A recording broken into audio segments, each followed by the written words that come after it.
ఈ మధ్య నేను ఇన్స్టాగ్రామ్లో కొన్ని వీడియోస్ చూస్తున్నాను. అదేంటంటే చాలా మంది ఈవెన్ పెద్దవాళ్ళు అవనియండి, చిన్నపిల్లలు అవనియండి, వీళ్ళు ఫుడ్ని మంచం మీద పెట్టుకొని తింటున్నారు. అదొక డైనింగ్ టేబుల్ అనుకొని, ప్లేట్లు వేసుకొని, ఫుడ్ పెట్టుకొని, వడ్డించుకొని సకుటుంబ సపరివారంగా తింటున్నారు. సో వీళ్ళకి కాస్తైనా బుద్ధి జ్ఞానం ఉందా లేదా అన్నదే నాకు క్వశ్చన్. ఇక్కడ బుద్ధి ఉందా మీకు? అసలు అన్నం అంటే ఏంటి? పరబ్రహ్మ స్వరూపం. అంటే ఈ 5 మెతుకులు నోట్లో వెళ్ళాలంటే ఈరోజు మనం చాలా కష్టపడుతున్నాం బయట. కాస్తైనా జ్ఞానం ఉందా మీ అందరికీ? కొంచెం వయసులో పెద్ద అయితే సరిపోదు, కాస్త జ్ఞానం కూడా ఆలోచన చేయాలి. చిన్నపిల్లలు తప్పులు చేస్తే పెద్దవాళ్ళు చెప్పాలి, కానీ పెద్దవాళ్ళు కూడా అదే మంచం మీద కూర్చుని ఏదో పేషెంట్లు తింటున్నట్టు సరదాగా కూర్చొని వనభోజనాలు చేస్తున్నట్టు చేస్తున్నారు ఈ మధ్యన.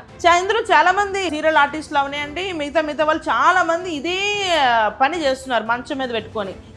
ఒక టేబుల్ మీద పెట్టుకొని తినొచ్చు కదా, లేకపోతే కింద కూర్చొని తినొచ్చు కదా. రైతు తన కష్టాన్ని శ్రమ కింద చేసి పండిస్తున్న పంట, దాన్ని మనం సిగ్గు లేకుండా మంచం మీద కూర్చొని తింటున్నాం. అంటే మనం ఏం నేర్పిస్తున్నాం సమాజానికి?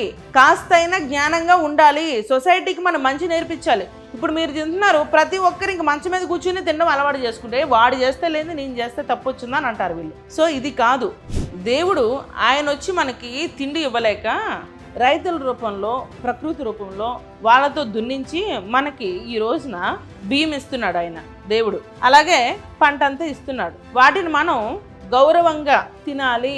ఎవరైనా మీరు గుర్తుపెట్టుకోండి, మనం మొదటి ముద్ద ఇట్లా కళ్ళకు అద్దుకొని మనం తింటాం, కానీ ఇప్పట్లో ఎవరైనా అలా కళ్ళకు అద్దుకొని తింటున్నారా? మొదటి ముద్ద లేదు.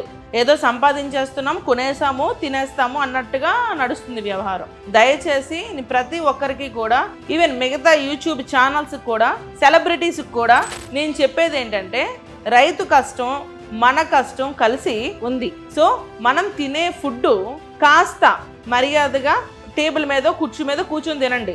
మంచం మీద మనం తినకూడదు. మంచం మీద కేవలం పేషెంట్స్ మాత్రమే మనం పెడతాము, అది మంచిది కాదు.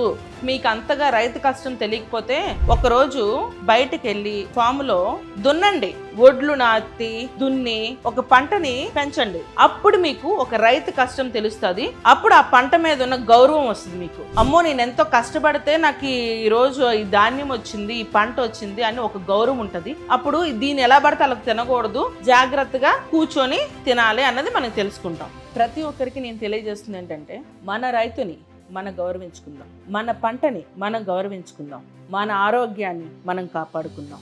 జై హింద్, జై కిసాన్.